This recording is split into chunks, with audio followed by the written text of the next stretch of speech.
అసలు 5 సంవత్సరాలుగా ముఖ్యమంత్రిగా ఉన్నప్పుడు ఎప్పుడూ కనపడలేదు మన నంద్యాలలో. ఎమ్మెల్యే ఎంపీలకు మినిస్టర్లకు కూడా ఎప్పుడూ కూడా అపాయింట్మెంట్లు కూడా ఇవ్వలేని జగన్మోహన్ రెడ్డి గారు మరి ఈరోజు వచ్చి మాట్లాడుతుంటే మరి ఏమనుకోవాలో అర్థం కావట్లేదు. అసలు ఫ్యాక్ట్స్ ఏంటి అంటే, అవును ఖచ్చితంగా తెలుగుదేశం పార్టీ ఇలాంటి సంఘటనలు ఏవైతే ఉన్నాయో ఖచ్చితంగా బాధాకరమైన సంఘటనలు మా ముఖ్యమంత్రి గారు చంద్రబాబు నాయుడు గారు ముఖ్యమంత్రి గారు కూడా కరెక్ట్గా చెప్పారు. ఏమంటే ఎక్కడైనా ఇటువంటి సంఘటనలు జరిగితే మాత్రం ఊరుకునేది లేదు అని చెప్పారు. కానీ ఈ సంఘటనకు కారణం ఎవరు?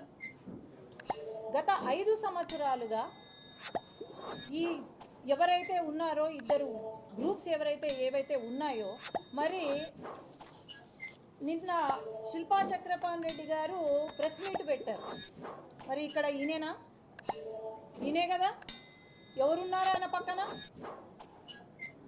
ఎప్పుడో నుండి అతను వైసీపీ పార్టీకి సంబంధించిన వ్యక్తి. కేసులు పెట్టి హరాస్ చేసి రెండు వర్గాల మధ్యలో ఒక ఎనిమిటీని ఇంక్రీజ్ చేసి, మరి దీనికి కారణం ఎవరు? శిల్పా చక్రపాణి రెడ్డి గారేనా? ఈనాడు వచ్చి లేదు చంపేశారు అని రాజకీయం చేస్తున్నారు. మరి ఆనాడు మన జిల్లాలో ఒక కానిస్టేబుల్ని ఎంటబడి చంపితే ఏం మాట్లాడలేదు. అబ్దుల్ సలాం కుటుంబం అందరూ నలుగురు సూసైడ్ చేసుకుంటే ఏం మాట్లాడలేదు. మరి ఈరోజు కొత్తగా వచ్చారు, డ్యామ్ కూలిపోతే ఇప్పటికీ వాళ్లకు నష్టపరిహారం ఇవ్వలేదు.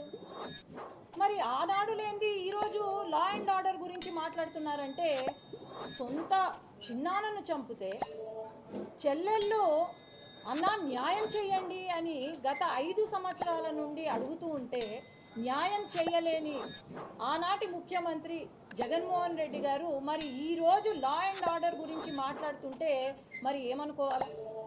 2 వర్గాలు, అది వైసీపీ పార్టీలో ఉన్న వాళ్ళు గొడవలు సృష్టించింది మీరే, అన్నీ చేసింది మీరే. మరి ఈరోజు ఈ సంఘటన జరిగింది కాబట్టి, ఆయన వచ్చి ఇక్కడ రాజకీయం చేస్తుంటే ఏమనుకోవాలా? ఇది ఖచ్చితంగా మేము ఎందుకంటే స్క్రిప్ట్ చదివారు తప్ప ఇంకా ఏం లేదు. ఆయనకు ఫ్యాక్ట్స్ తెలియదు, అక్కడ ఏం జరిగిందో తెలీదు, ఏమీ తెలీదు. ఈరోజు తెలుగుదేశం పార్టీ గురించి మాట్లాడుతున్నారు. మరి సంక్షేమ పథకాలు కరెక్ట్గా అందాయా? జయమన్నంటే జగనన్న అంటున్నారు. మరి ఈరోజు ఖచ్చితంగా చంద్రబాబు నాయుడు గారు చెప్పిందే చేస్తున్నాం. 30 రోజులైంది వచ్చి అధికారంలోకి, అప్పుడేనా ఆయన మాట్లాడేది? అలాగే ఏమన్నంటే మాటకు ముందు మాటకు తర్వాత రెడ్ బుక్ అంటారు.